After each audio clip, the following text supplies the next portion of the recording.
Welcome to tonight's meeting of the Environment and Planning Committee. I declare the meeting open at 7 p.m. Acknowledgement of country. I'd like to acknowledge the Aboriginal people of the Eora Nation, who are the traditional custodians of all lands, waters and sky in the Georges River area. I pay my respects to elders past and present and extend that respect to all Aboriginal and Torres Strait Islander peoples who live, work and meet on these lands. Next item is we're going to acknowledge Remembrance Day, so if we could all stand for that, please.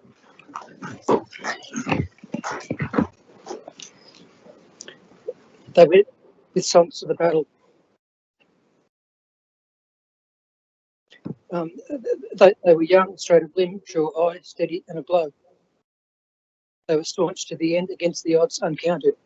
They fell with their faces to the foe. They shall not grow old, as we that are left grow old. Age shall not weary them, nor the years condemn. At the going down of the sun, and in the morning, we will remember them. Lest we forget. We'll now observe 1 minute silence, please.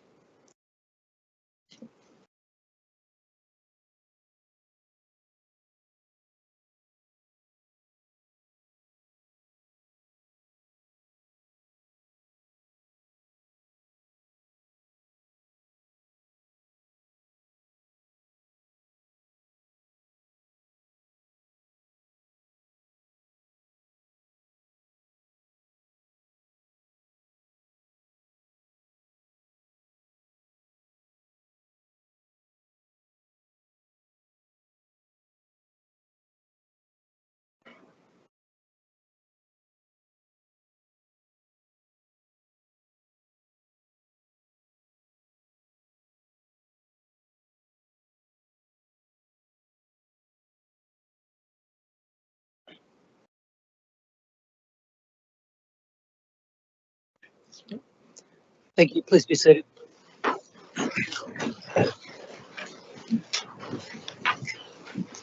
There were no apologies and there was no request to attend the meeting by audio-visual link. Notice of live streaming of council meeting.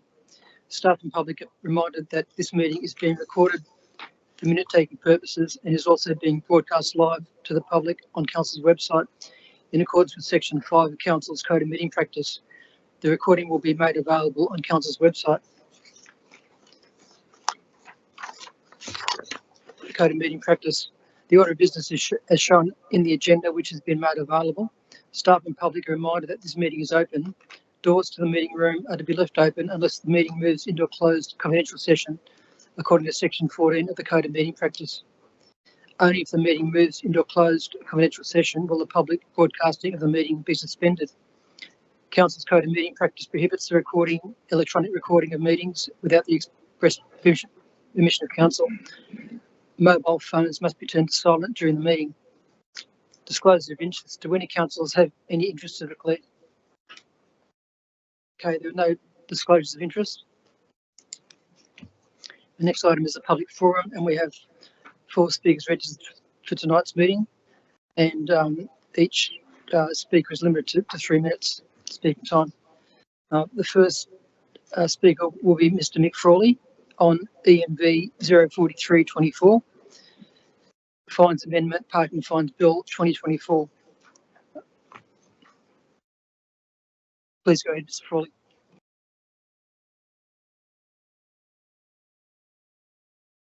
Mr. Chairman, I'd like to acknowledge and thank Councillor Christina Jamieson for her interest and assistance in this matter. I make this submission for and on behalf of the residents of Woonona Parade, West Oakley. My qualification for coming before you tonight is I'm a former mayor of the Hurston City Council, a former police commander in this area for many years, and a resident of Penshurst for 63 years. The parking problems in the vicinity of Woonona Parade West and Waratah Street, Oakley West, are consistent with parking problems in the wider Sydney metropolitan areas, particularly around transport hubs, shopping centres, recreational areas and schools. The Oakley situation relates to the residential areas in close proximity to the Oakley railway station, in this case brought about by commuter car parking and its continuing expansion in these residential areas. I appreciate government is attempting to get more cars off the road and people to use public transport. However, this in turn raises the parking problem, and I produced today's feature article in the Telegraph, which relates to the problems that Sydney metropolitan area is going to have in the future with the administration of traffic. So I present that. Anyone who wants to have a look at it is welcome to. Many residents in this area haven't sufficient parking on their own properties due to the multiple car families. Therefore, with the commuter parking overload, they find it difficult to find lawful parking for their own personal vehicles in close proximity to their homes. In some cases, the homeowners are forced to park substantial distances away, which raises security concerns. This places undue hardship, particularly on elderly residents, some who have lived in the area for many, many years. To alleviate this problem, I put forward the following for consideration by council. Allow parking for residents only on the vehicular driveways on broad footpaths, and I repeat, broader footpaths sections in Woonona Parade West between the concrete curb and the concrete footpaths. This would be a significant improvement and could be adopted by all councils in areas where there is a similar situation, and provide more commuter parking stations. As mentioned previously about consistent parking problems, another example is due to patrons attending the small commercial shopping area in Boundary Road at Anderson Road. The parking congestion affects not only Boundary Road residents, but those of adjoining streets, Sunley Avenue and neighbouring streets. As an example of Woonona Parade West, some residents with multiple cars have to park their vehicles in the street and struggle to find parking. Some of the patrons of these shops go so far as to park across driveways and contrary to no stopping signs at the entrance to the street. Excuse me, Mr. Frawley, you're over time, so could you just finish up, please? I've just got to say, I therefore request that the council take affirmative action to resolve this, in some cases dangerous situations, as more people move into the area and housing density increases. Even though the streets are for public use, I would also put forward to council, surely residents who are also ratepayers have rights as well. Okay, thank you very much. The next speaker tonight is Leo McRae on the same item, E&V 04324, Fines Amendment, Parking Fines Bill 2024. Go ahead, please, Mr. McRae. Thank you, councillors, for hearing our concerns tonight. My name is Leo McRae. I'm 83 years of age and I live at 43 Waratah Street, Atley. I've been a resident ratepayer in Hurstville and subsequently Georges River councils for 60 years. The reason for our action tonight concerns parking problems and parking fines in Woonona Parade West. On the 9th of the 8th 24 and the 12th of the 8th 24, I was fined $320 each for parking on my driveway, which I paid $900 in 1980 to council to lay it. Also, my neighbours down the road, Nigel and Mary, were fined $320 for parking on their driveway, and that happened whilst they were away in Ireland, I think it was, for over a month. Now, Oakley Station has now become a central hub for commuters, and in our street, the commuters start arriving at about 6:30 in the morning, up until 7 at night, right outside our residences, not enabling us to park our vehicles there. If by chance we do get a parking spot out the front, and we need at a later time to go to the shop for shopping or medical issues, as soon as we leave, a commuter car will park there within minutes. Now,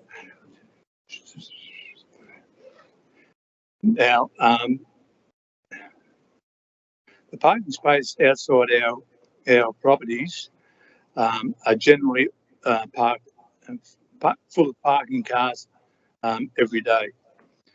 Now, that means that when we leave our vehicles, and leave to go somewhere, we cannot get another park. We've got no alternative to park more than 400 or 500 metres away. And people like myself, who has a bad disability, and the other elderly people in my street, have to walk hundreds of metres to get back to their home.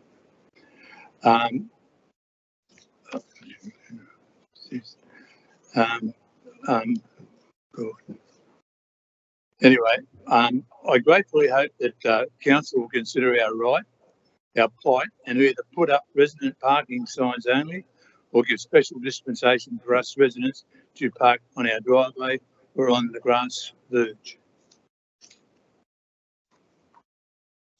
Okay, thank you very much.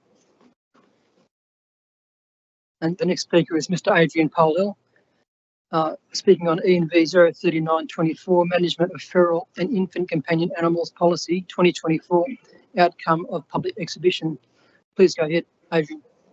Thank you, Peter, representing Oakley Flora and Fauna Conservation Society. Here's some numbers: 449, 186, 34. I'll start from the bottom. 34 species in Australia of our native birds and animals completely extinct because of feral cats. 186. 186 is the number of mammals, birds, reptiles, frogs each year killed by in urban areas by feral cats. 449, the number of mammals, birds, reptiles, frogs killed in each urban area by feral cats alone, by a feral cat.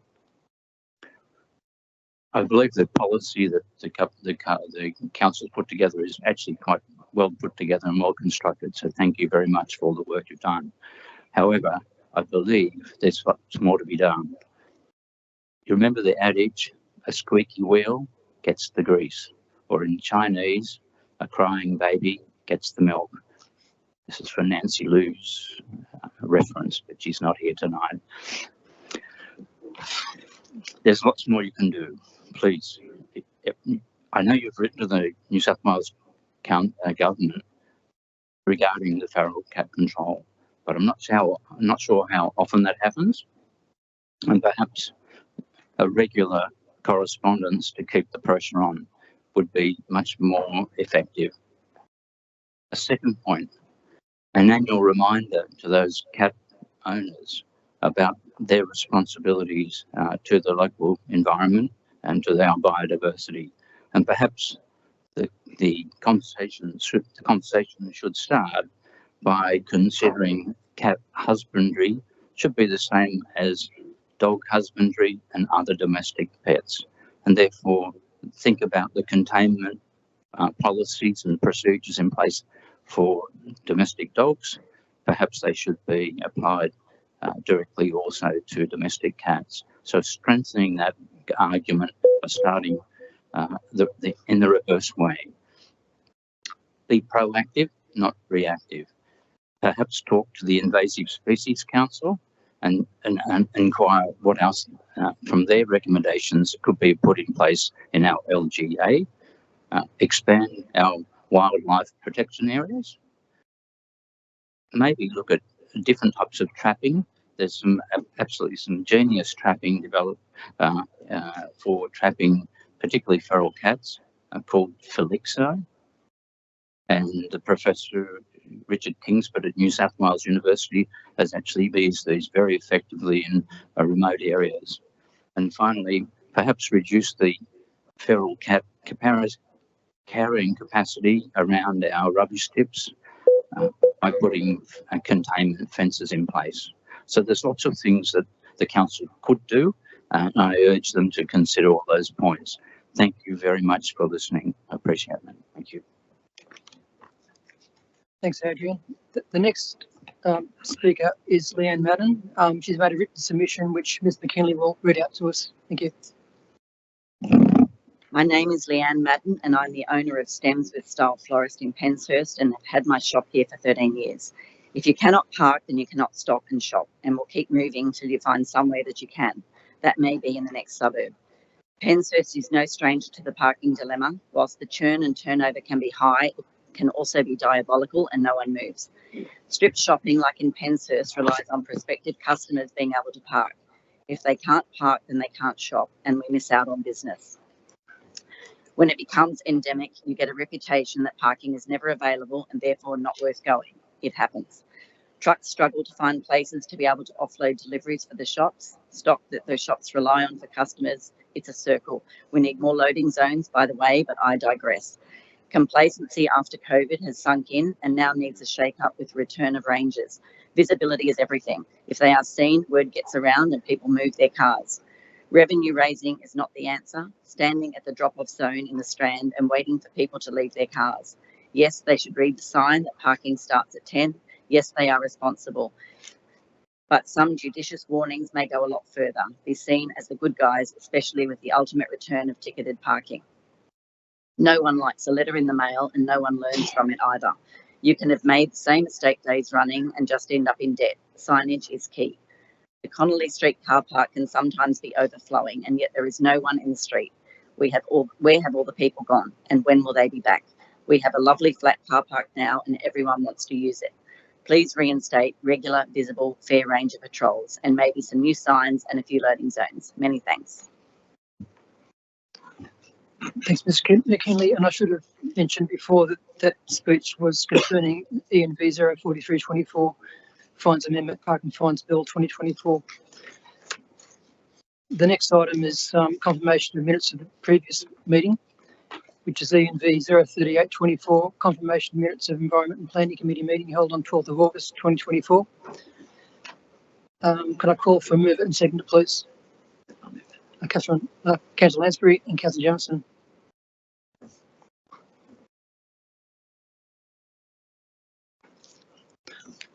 Thank you. And can we go to a vote, please, on that item? Oh, sorry. Yeah, could I ask for those in favour? That's unanimous. Thank you. Next item is committee reports. First one is 03924, Management of Feral and Infant Companion Animals Policy, 2024 Outcome Public Exhibition. Before we move to any discussion, I'll have Mr. Bonges from the staff, who is a coordinator at Parking Rangers, speaking to that item. Thank you, Chair. Good evening, everyone. I'll try and be brief to keep it as interesting as possible.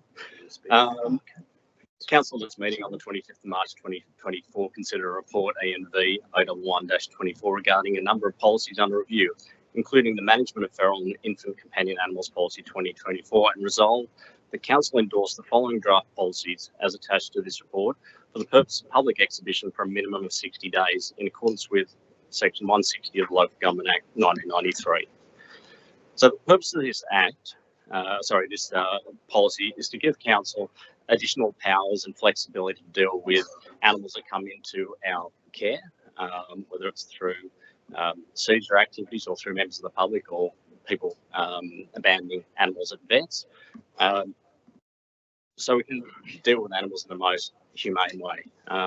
As Mr. Polhill said, there is a big impact on native animal colonies through wandering cats, whether they're feral or owned. This policy doesn't aim to address that. We did have 16 submissions for this policy review, and funnily enough, the majority of them mentioned cat containment. While it doesn't talk to this policy, I was interested that many came back asking for that sort of thing, but it's something that's beyond Council's ability to enforce. The policy was out for a period of 120 days, so during that period we only got 16 reviews or reports back, and the vast majority were in favour of it. Another point that this policy supports is the biodiversity study that was conducted in 2021, which resulted in the creation of 19 wildlife protection areas. So that opens up the ability for council officers, when there is a need and we have the finance available, to go in and do a trapping program and also put in signage in wildlife protection areas to deal with cats that are wandering into those areas. So this policy supports that. So if there's a cat that comes in that is clearly not owned, has no identification, no microchip, nothing like that, and it's not socialised, then it can be dealt with in accordance with this policy to minimise the stress for the animal and cost for the community by holding an animal indefinitely.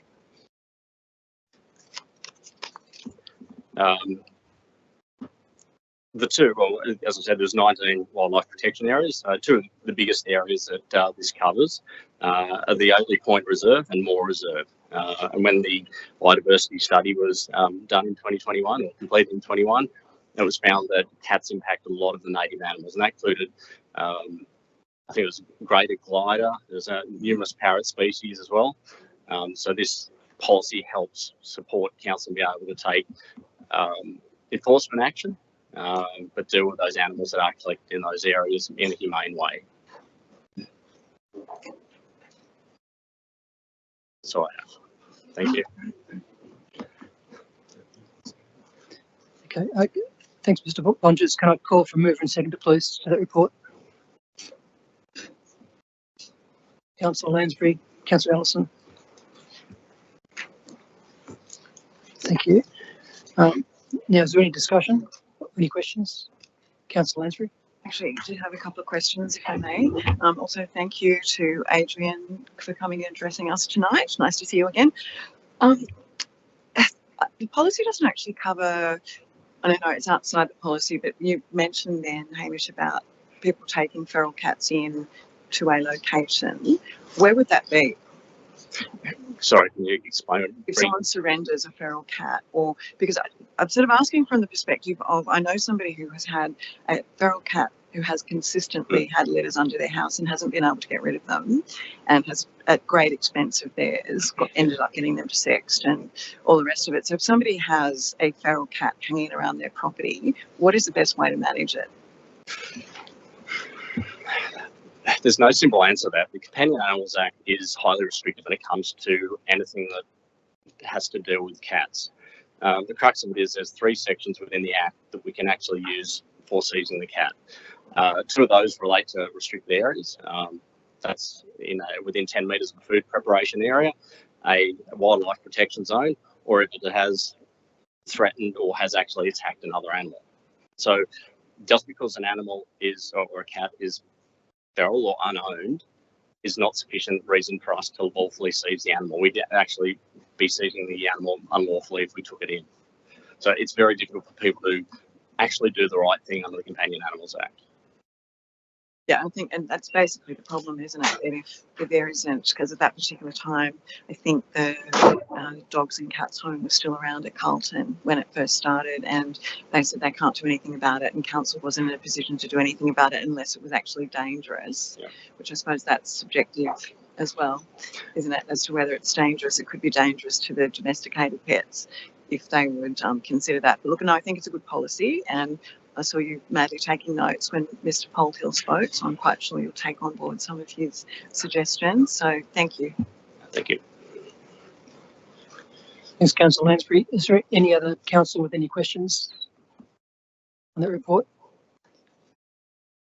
Okay, there's no one else. So in that case, I'll put the motion. If you go in the room, please. Madam Mayor, your vote, please. For. Mr. Chair. For. Councillor Allison. Councillor Arthur. For. Councillor Jamieson. For. Councillor Lansbury. For. That's 6 votes for, unanimous. Okay, thank you very much. The next item is ENV 04024, Keeping of Animals Policy 2024, Outcome of Public Exhibition. Can I call for a mover and seconder on that report, please? Happy to move that. Mayor Borg and anyone else? Happy to say. Councillor Arthur, thank you. And it's going to be, Mr.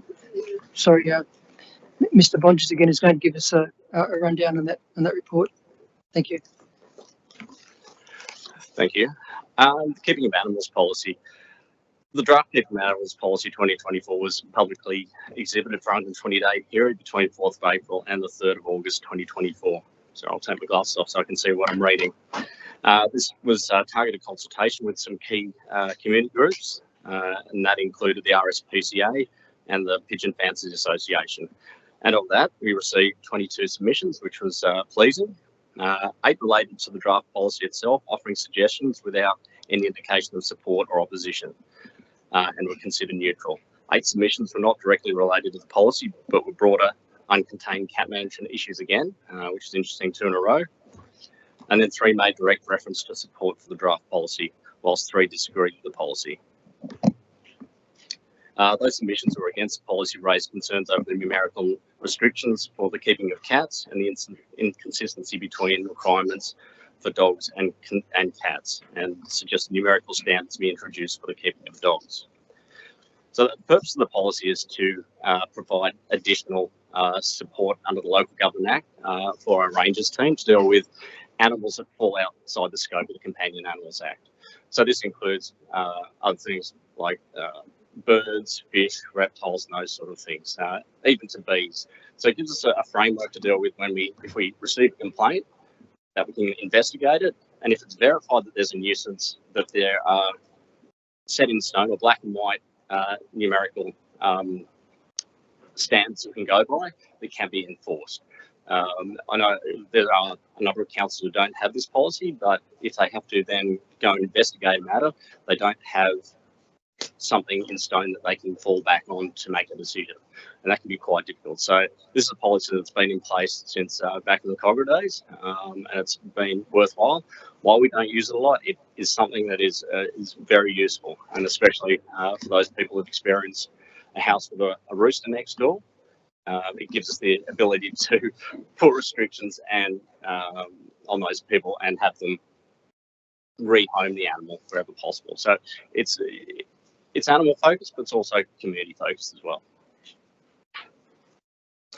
One thing I did want to mention quickly, I forgot to put in there, but for Mr. Polhill, the state government's currently running an inquiry into the keeping of cats. So if there's anyone interested in making a submission, that's currently on exhibition until the 22nd of November.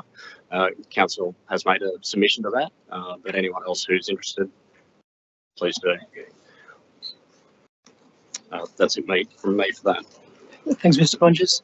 Are there any councillors with any questions or discussion on that report? Okay, there being no discussion or questions, I'll put the motion. Karen in the room, please. Speaking. Madam Mayor? For. Mr. Chair? For.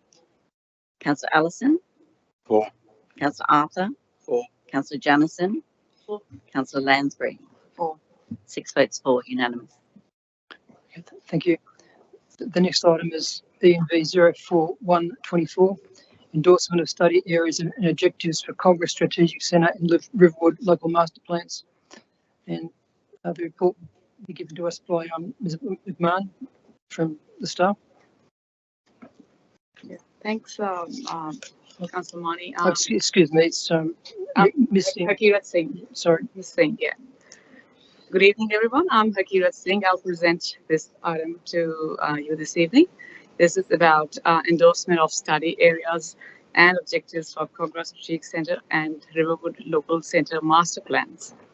So this report particularly seeks Council's endorsement of the proposed study areas and objectives to progress the preparation of Cogra Strategic Centre and Riverwood Local Centre master plans.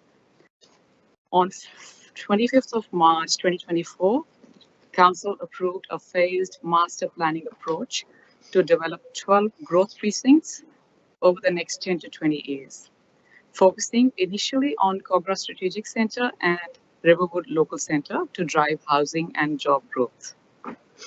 The master plans will create a comprehensive vision for long-term growth, addressing aspects like urban design, transportation, sustainability, heritage, and other key aspects to inform amendments to some of the key planning documents in council area, like the local environmental plan, the development control plan, and the contributions plan of council. For Kogarah specifically, we've got the study area which extends southwest beyond the 800-meter catchment from Kogarah station, including the existing commercial center, the town center area, which is zoned MU1 mixed use. It also includes the St. George Hospital, which is zoned SP2 infrastructure hospital, and pockets of R4 high density residential and R2 low density residential down to the Jubilee Avenue.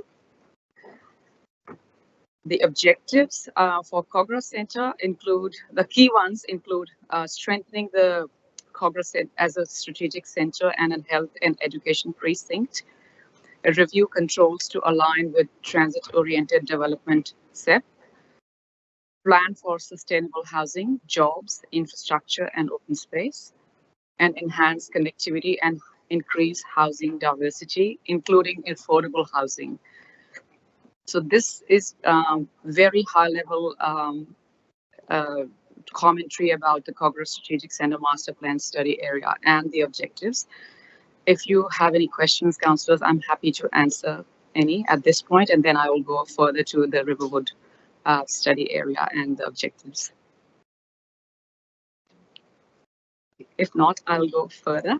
So for Riverwood, the study area covers an 800-meter radius around the Riverwood station, including residential zones in the southern proximity of the Riverwood Estate State Significant Precinct and public spaces along the Saltpan Creek area. The key objectives for Riverwood include supporting diverse housing, affordable housing and employment growth, leveraging transit-oriented development to improve accessibility, enhance public spaces, walkability, and the urban tree canopy, and linking new development with local and state infrastructure provisions. And the immediate next steps for this project includes advertising the briefs for the two master plans. So there's two briefs already prepared for preparing the Kogarah Strategic Centre Master Plan and also the Riverwood Local Centre Master Plan. They are now with the procurement for the final review.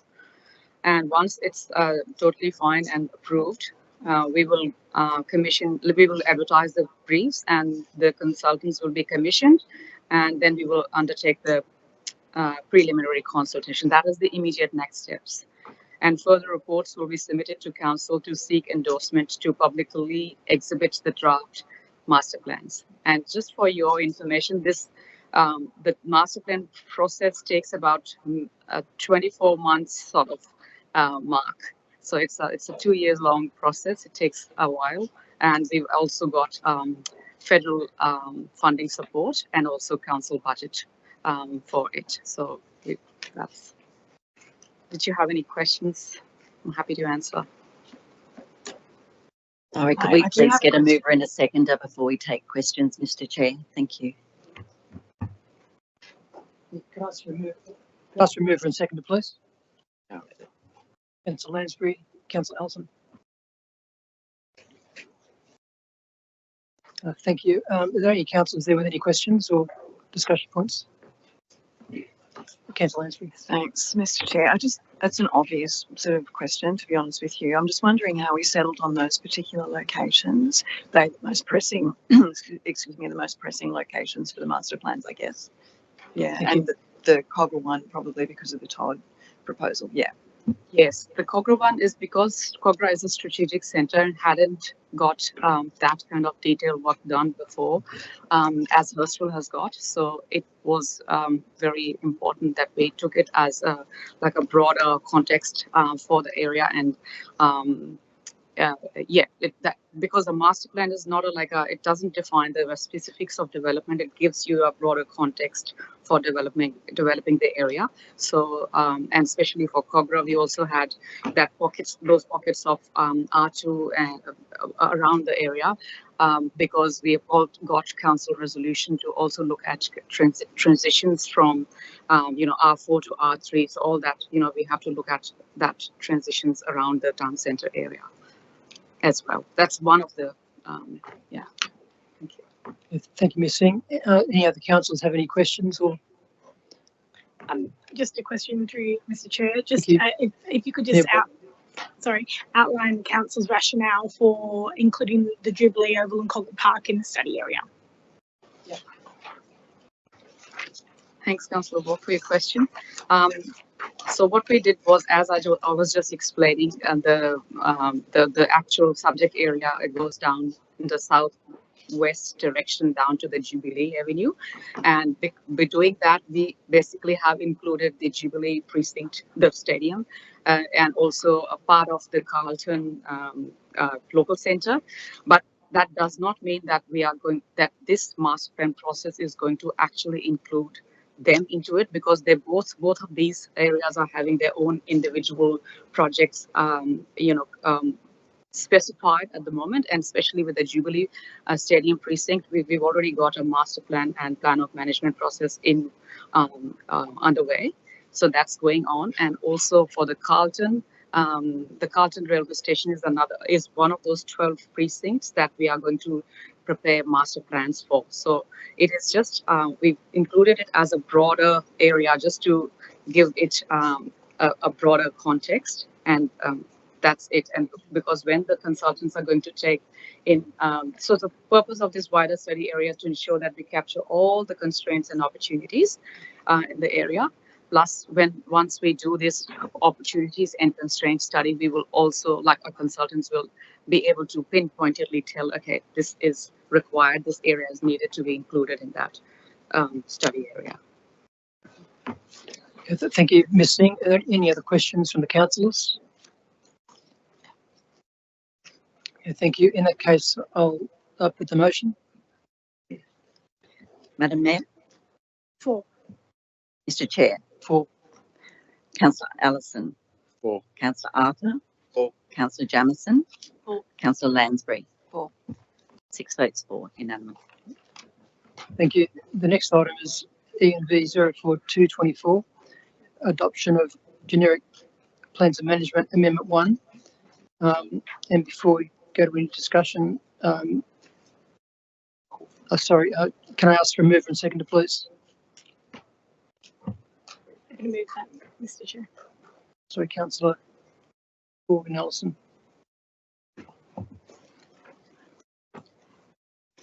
Okay, before we go to any discussion, Ms. Force at Strategic Planning will be giving us a rundown on that item. Thank you.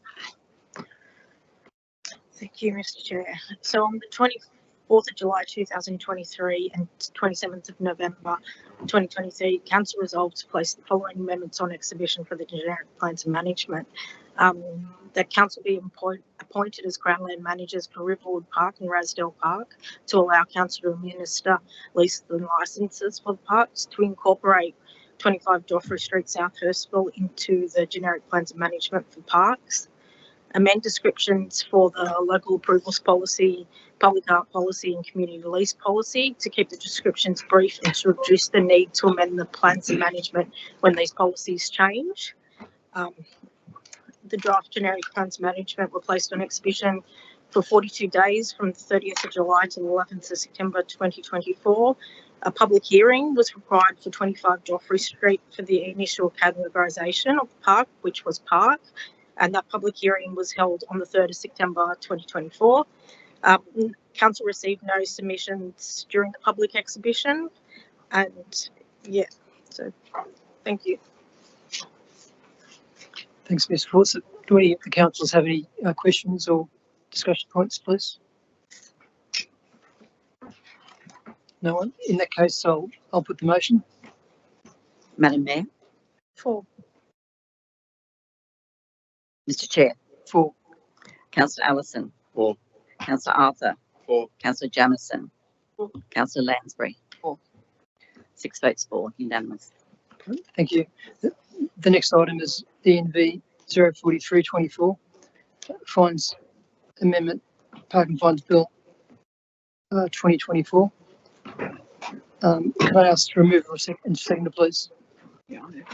Councillor Lansbury, Councillor Hall. And before we go to any discussion, I'll ask Mr. Bonges to give us a rundown on that report, please. Thank you, Mr. Chair. The recommendation before us tonight is the council makes a submission to the Minister of Finance, the Honourable Courtney Houssos, detailing the primary concerns regarding the Fines Amendment Act, Parking Fines Bill 2024. The purpose of this report is to brief council on the Fines Amendment, Parking Fines Bill, and the implications for council in meeting its obligations to staff and the expectations of the community in relation to parking enforcement. The bill introduces a number of new divisions into the Act and has implications for council in relation to the following: safety of council staff, reduced investigative efficiency, reduced ability to meet community expectations, additional and unnecessary reporting requirements, and impact on council's long-term financial plans. Now, a lot of what is being brought in by this bill reflects what the parking team has done for an extended period, and that includes leaving physical fines on offending vehicles where possible, issuing a fine within 7 days of an offence being observed, taking images to support an offence, and avoiding duplicated fines over consecutive days where the initial fine hasn't been placed on the vehicle. Stewards of the council, when the print and post system became live and it was adopted, we adopted the ability to always issue fines to cars. So it wasn't a holistic approach to this. So we wanted to be able to provide that immediate deterrent to people by being able to put fines on cars, whereas numerous other councils across the state adopted the print and post method completely without the ability to leave fines on cars. I acknowledge leaving fines on cars is a deterrent. I've had numerous fines myself, so when you see a white ticket blowing in the breeze, it sends a chill through and you don't want to do it again. So I can understand there isn't a deterrent effect. But the key thing for me, as I've mentioned previously when I've been to one of these meetings, is the safety of my staff. I don't think there's anyone in here who would like to turn up to work and be yelled at, threatened, spat at, maybe threats against their lives, or their children, or their extended family. I don't think that'd be a nice thing to do. But there also has to be acknowledgement that we have to be out there, or sorry, the staff have to be out there issuing fines as a deterrent to people. As we see with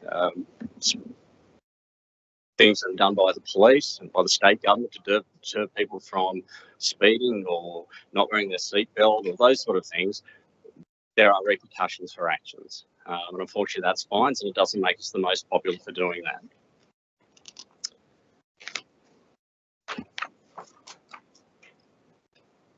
So, as I said, WHS is prime importance for us. One of the things that being able to issue fines via print and post allowed us to do was to keep working, particularly during the COVID-19 period. A lot of people were sent home, a lot of people didn't work, a lot of people lost their jobs, but we were able to keep staff out there working and responding to community needs in a safe and responsible way by using this system. Also, we were able to deal with the situation where we had the fires, where it was too smoky for people to go outside and work. So they could work from vehicles safely without impinging on their own safety.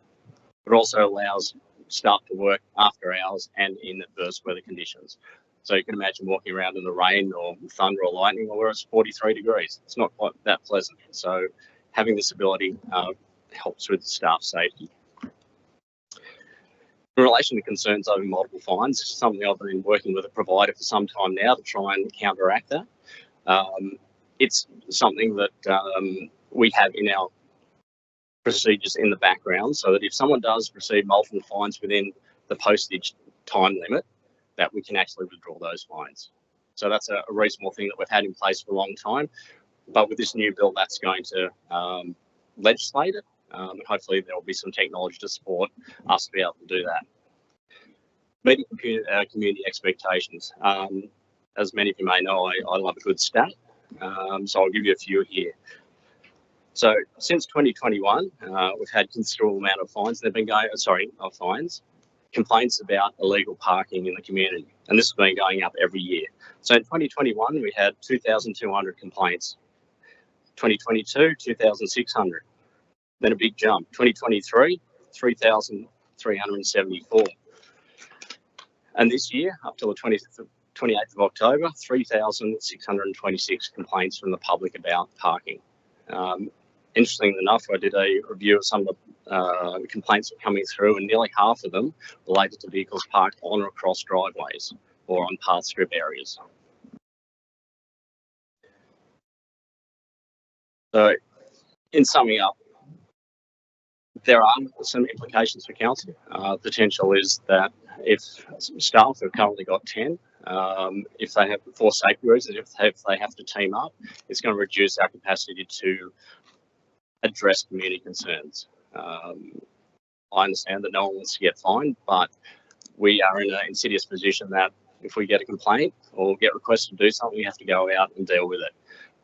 We don't want to be in that situation where we go out and see someone illegally parked and do nothing, and then the next minute the general manager is getting a knock on the door from ICAC asking why something hasn't been done, and someone's turned a blind eye to things. So this is state legislation. We have to abide by that legislation. So we have to be consistent.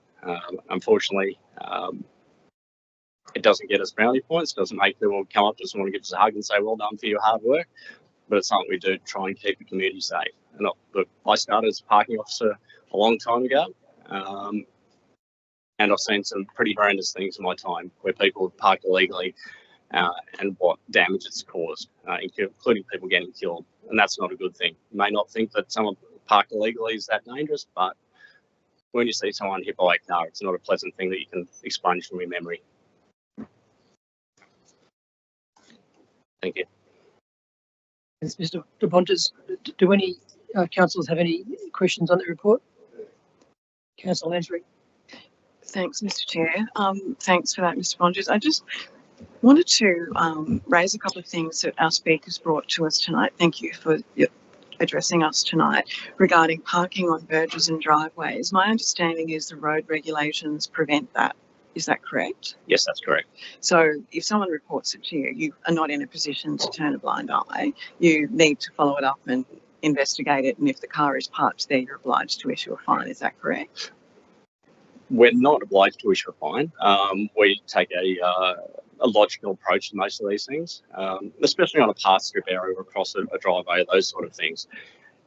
When it's the officer deems it to be a low risk, where there's ample room for people to go past, for example, or it's not obstructing a driveway completely, people can get out, we can issue a warning. And we have done that on numerous occasions. So it gives the driver the opportunity to know that they've done something illegal, but then can rectify their behaviour so they don't receive a fine. So it's basically you do have the capacity to exercise discretion on occasion. I mean, there's going to be some verges that are quite wide and can accommodate somebody walking past. Maybe no one is going to complain about it, but my understanding is once you become aware of it, you do actually have to follow it up to an extent anyway. Well, we do. It makes it difficult. I was only speaking to someone last week about the same issue, where they parked on a grass verge, and you could probably park in 2 Mack trucks side by side there. But when we get a complaint from a member of the community, we're expected to go out and do something about it. We issued the warning, the person contacted us and asked them what they could do to comply. And we gave them some advice, and they were more than happy to move their vehicle. Okay, thank you. The other question I had, which was brought up, I think, by the last submission, was about turning over parking in shopping streets. And obviously issuing a ticket's not necessarily going to magically make the car move, but perhaps, you know, that those are the locations that may be more warranted than perhaps more in the suburbs. Is that a reasonable assumption? Like in the neighbourhoods where people, there's obviously going to be illegal parking everywhere. It's happened to all of us. We've been parked in or something like that. But if to assist our sort of small businesses, should we be looking at a focus on those sorts of locations where it's hour parking to make sure that, you know, people are aware of it. I don't know whether it's better signage, people being people are still going to do it anyway. We've all been caught from time to time from, you know, parking too long when it's an hour and you come back and you might have a fine or you might get one in the mail a couple of weeks later. So do you have a focus? I guess my question is, do you have a focus within your team on particular locations, or is it just a pretty broad approach? We do try and have a focus wherever possible. Look, as I mentioned when I was talking about the stats, so we're actually just nudging 4,000 as of today. So you can imagine just dealing with requests from the public takes up a massive amount of time. So to try and get 10 people to address everything is quite difficult. But I'm currently working with the team leader of parking to try and find those areas where we want to try and turn over more parking. So be a visible presence. You don't have to issue a fine to get people to do the right thing. If they see a green vest coming up the street, they'll go, okay, we've got an hour to go, or 15 minutes, or whatever. But everyone should know when they park. Really, I haven't. I've been fined many times, as I've said. But it's being that visible presence and that deterrent. I have experienced myself being out on the road where once someone has a fine, they won't move their car. And that gets frustrating, especially in the CBD areas like Oakley or Cogger or Forest Road, where people will know that they have been fined and we can't issue another fine for another 24 hours. So it can have the opposite effect, that people just go, well, I've already been fined, I've got free parking. Yeah, and I can tell you where there is one car that's parked every day, all day in an hour zone. If you're interested, I can pass that on to you privately. Thank you. So with this submission, if this gets endorsed by council tonight, will councillors get a copy of that at some point? Or is it something that would just come from council directly? Because I think we would like to know what is actually contained in it. And I support it. I support the intent. The key thing for me, unfortunately, I'm a bandit for legislation. I've read the second reading of the bill from the Honourable Courtney Houssos. And from what I get from the reading is there isn't any intent to put any more provisions into the Act or to this bill to provide more safety for enforcement officers, which I find frustrating. There are exemptions for police. Police have tasers, a baton, a sidearm, those sort of things. Parking officers have a smartphone and a printer, which is considerably different to the police. So we'd be looking at seeking additional safety measures to be introduced. At the moment, there's more safety measures and deterrence for someone who attacks a retail worker than there is for someone who's representing the community and enforcing legislation on their behalf, which is quite frustrating. There's also other safety measures like dispensation for having body cams, but also the ability to have parking exemptions under road rules. The same as police. If we want fines to be put on cars, there may be instances where it is safer and quicker if they can park in front of a vehicle while it's technically illegal. There's an exemption there and the police have it. So it's something that council have been calling on for probably about 20 years now, but there hasn't been anything come through. Sorry. So the submission will go on the Councillor Hub, which will outline what's in it. But there is another thing that I didn't mention earlier, but we have tried to get parking officers out there. We had an officer out in Oakley recently. There was a councillor request that came through. Unfortunately, within 5 minutes of him being there, he copped enough abuse that he had to leave. He's one of our senior officers and someone who's seen a lot of things. So for him to call me up and say, I've had enough, and to leave Oakley was very disheartening, especially when we're there to try and turn over the traffic to try and get people to go to their shops. I know Oakley well. I've been down there many times, and you don't want to have to walk 5, 10, 15 minutes to try and get somewhere to get a drink or get something to eat. So when someone's down there trying to turn over that traffic, to try and support the businesses that are there, it's frustrating that people are abusing them in the way they did. I'm not going to say what they said because it's being televised, but I'm sure you can draw your own conclusions. Thanks, Mr. Bunges.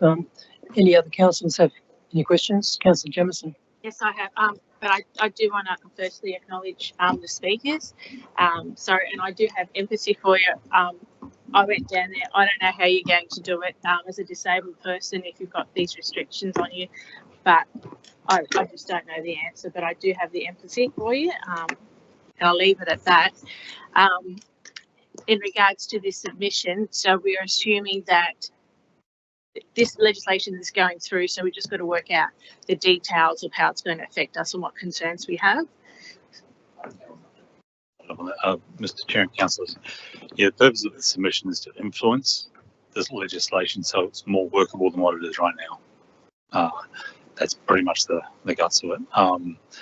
We probably would work on the theory that it's going to happen, and that's why we take a view of putting the submission. And there's some other networking that we're doing as well, because we want whatever the legislation to come back to us is not to be so onerous as to be unworkable and reduce the efficiency of what the parking operation team are there to do, meeting community expectation. And as you can see, we're up to 95 requests per week now, which was, last year it was 70 per week. So we'd like something that's workable. I'll just keep asking questions if that's all right. Might as well just leave your thing on. So we had a notice of motion from Councillor Ambi Harper in April, which sort of goes on the lines of it. So the bill's not finalised and the details on there. Have we actually implemented that policy, and how far has it gone? How long has it? Yes, I think we've pretty much met all the requirements of that motion. There were some contacts we had with Revenue New South Wales about getting, can't remember the actual term for it, but if someone received a fine and they were on an app, they could get notified straight away. Revenue New South Wales said that was it's on their radar, but it's something that could be 2 to 5 years away. So that's something that they'd have to implement. They had some issues with information security regarding that. But the rest of it is the key thing, as came from that motion, was to focus on putting fines on cars wherever it was legal to do so and safe. Can I ask how many ticketed parking fines we've got in comparison to ticketless? Don't have that in front of me at the moment. Sorry. This ticketless parking and the system, how do you do the ticketless and consider, can you consider disability stickers and stuff like that? Yes, the system that we use at the moment uses an in-car camera, so the officers will go past and observe if there is a resident permit, or try and find that. Obviously, there's going to be errors. Here, we all make mistakes, but if there's a vehicle that has an MPS permit, for example, it's in a no stopping zone, it's not exempt anyway. If it's in a time parking area, say 1 hour zone or longer, then if they see that permit, they'll know not to issue a fine, because obviously it's exempt. Anything over half an hour is unlimited time if you have an MPS permit. So you're just asking for a visual inspection, so there's no system or anything to make you aware of it. It's basically visual. No, unfortunately, because an MPS permit doesn't link to a license plate. Any one of us could transport another person with an MPS permit and put that in their car. If I go through some of your points, council employees on point 22, council employees were special constables or became or we requested. What was that, and can we request that? I believe that was rescinded by the state government around 2015. I don't have that at hand, but they were at one stage. So that gave the ability for additional protections to council officers. It also gave the ability to be deputised in the event of an emergency situation. A police officer could deputise a special constable to assist when necessary. So when that was rescinded, all the legalities and all the protections then fell solely on councils as far as insurance goes. Yes, so is it something that's worth asking so that we can, for example, will allow them to park in areas where it's considered, I guess, illegal, but to be able to go and look at cars and find cars? Or from what I understand, from last time a submission was made, they weren't looking to that. I think there's potential as part of the submission to seek dispensation under Road Rules 2014, so that there is an exemption included in there. It's not something that I personally like to see across the board. Obviously, we don't want to be issuing a fine to someone for the same offence that we're committing by being exempt. Say if there's someone in a no stopping zone and we pull up in a no stopping zone to give them a fine, even though we're exempt, it's not a good look for the community if we're doing what the person is doing that's committing the offence.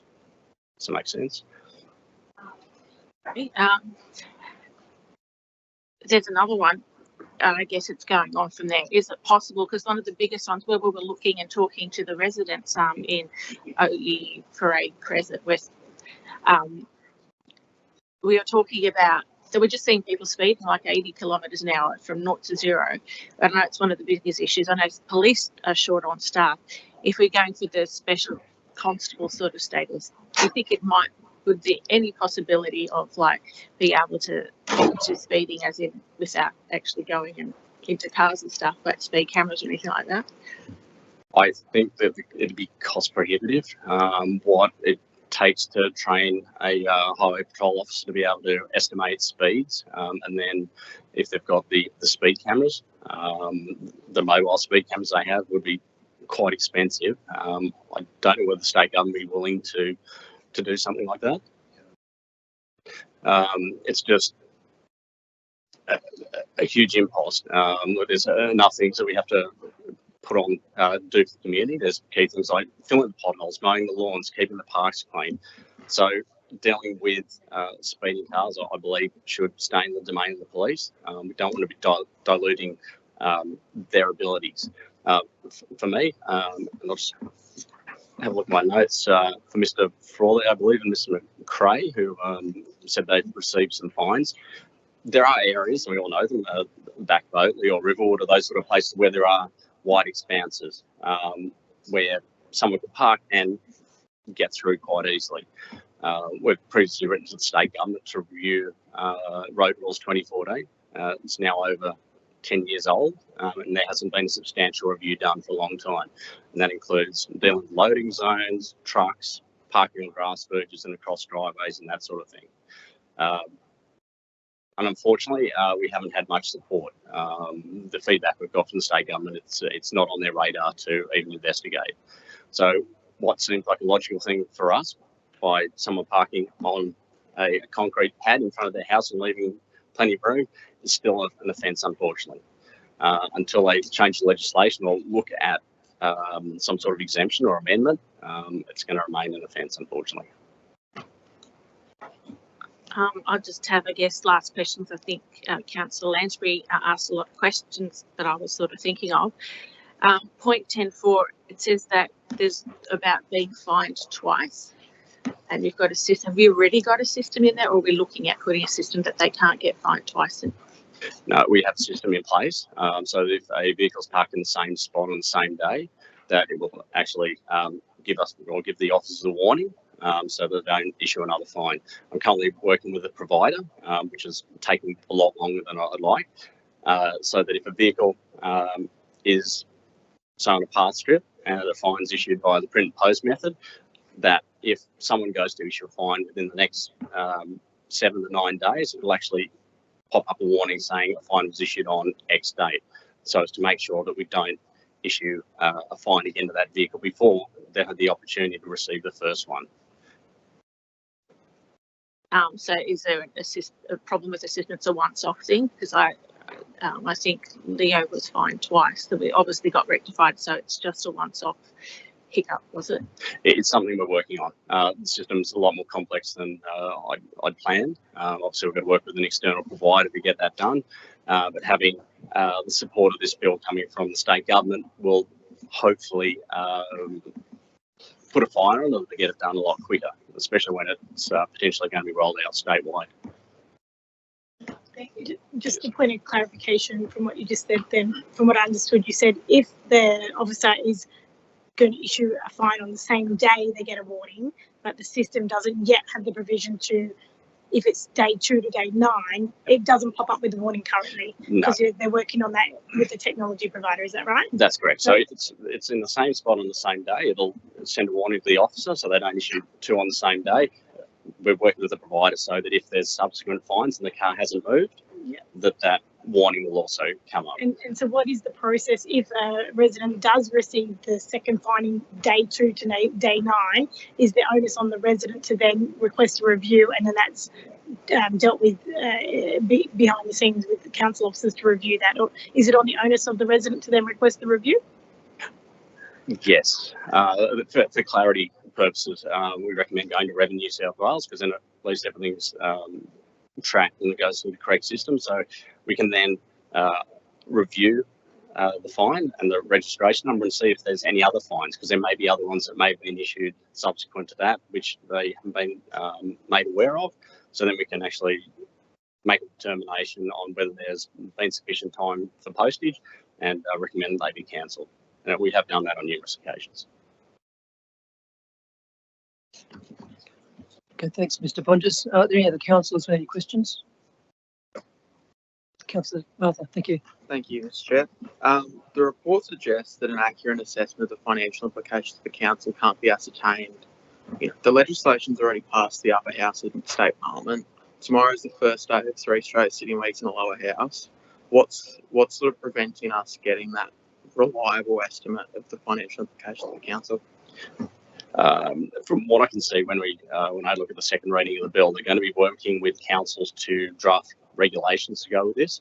So while it's been passed with provisionally, I'm not 100% sure, the bones of it are there, but without seeing how the regulations are going to impose reporting mechanisms or definitions for safety and that sort of thing, you can't make a determination.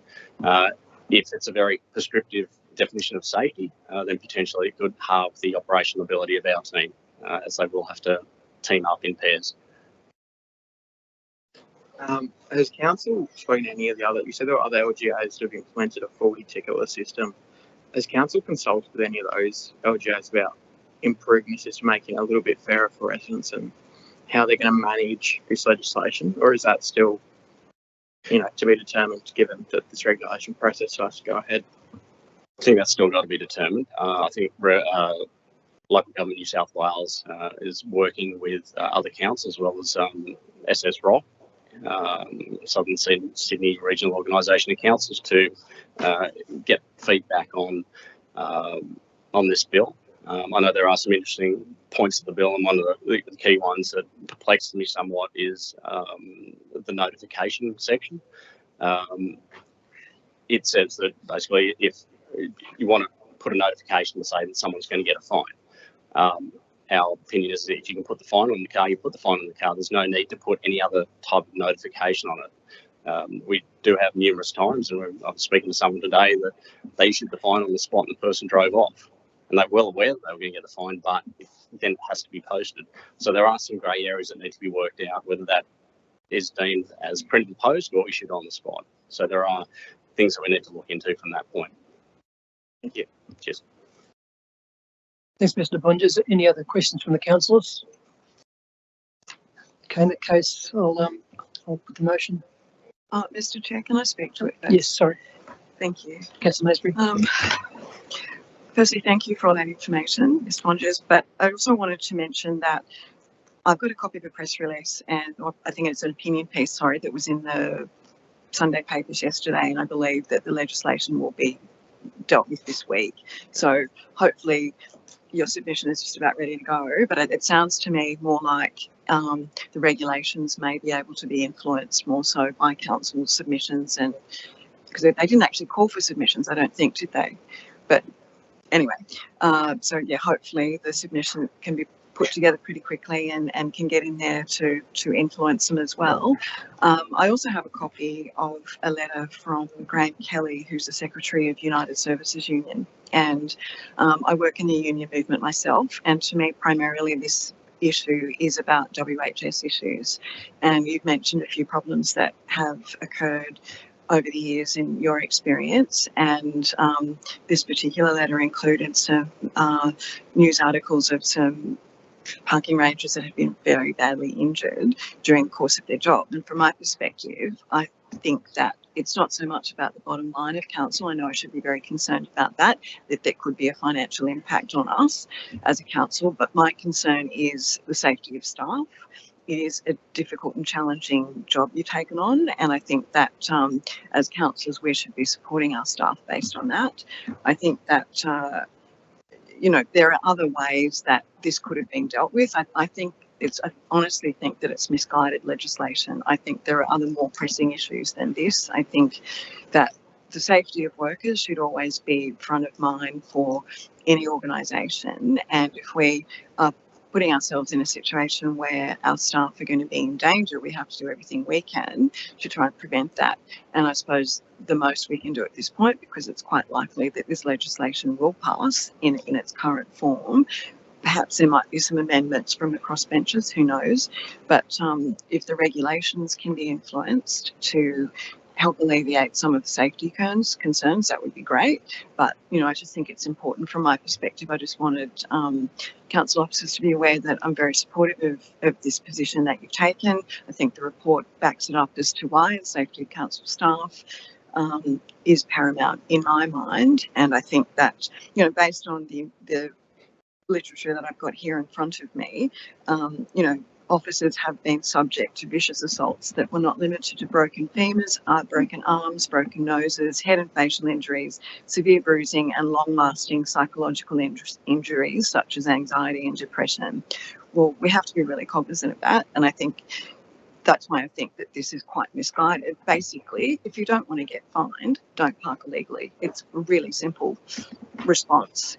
From someone who's been driving for a very long time myself, I've had 3 fines in my life. One of them was as recently as a couple of months ago, parking outside the returning office. I overstayed, didn't realise, don't usually drive around at that time of day. I copped a $320 fine. I overstayed. I had to suck it up. I won't do it again. I got that in the mail. I didn't have one left on my windscreen either, because it would have been required somebody to stop illegally all the way down the road, and I could have gone by the time he got back. So, I think that we need to be realistic about this here. If people are getting fines, it's generally because they've done the wrong thing. They've overstayed their parking, they've parked in a no stopping zone. We probably could raise a lot more revenue as a council if you had the capacity with your team to be positioned outside every primary school in the area, because every morning there are problems with people who seem to completely forget what the road rules are, and they will stop in double park in no stopping zones outside school zones for some reason. And shopping strips are another thing. If it's timed parking, if people would turn over, that would be great. But there are locations like Cograd that you and I know very well that sometimes the traffic does not move, the cars do not move for that solid hour, and you can be driving around for half an hour looking for somewhere. Turning over the parking is an aim, obviously. I would prefer us to be focusing on that as a council rather than out in the suburbs, sort of people who park on their verge, and they might have done that for 5 minutes quickly because they've got to offload kids and shopping and all the rest of it. And unfortunately, most people do have more than one car. But anyway, I'll wind up there and just sort of say that I do support the position, and I hope the submission does actually have some influence, because I think that it is a very misguided policy in its current form. I won't win any fans within my Labor Party by saying that, but it's what I honestly believe. So, Thank you. Okay, thanks, Councillor Lansbury. Do any of the councillors have any questions? Okay, in that case, I'll put the motion. Madam Mayor, For. Mr Chair, For. Councillor Allison, For. Councillor Arthur, Against. Councillor Jamieson, For. Councillor Lansbury, for. 5 votes for, 1 against. Okay, thank you. And the last item is ENV 04424, council-related development applications policy. Can I call for a move and second on that item, please? Would move that, Mr Chair. Councillor Borg, sorry, Mayor Borg and Councillor Allison.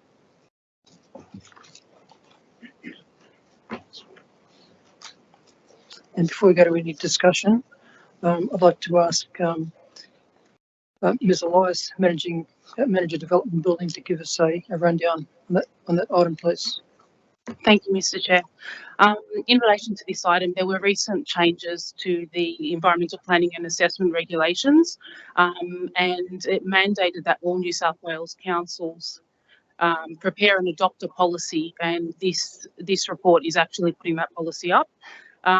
In relation to the actual regulations, clause 66A of the regulations states that a council-related development application must not be determined by the consent authority unless the council has adopted a conflict of interest policy and the council considers the policy in determining the application.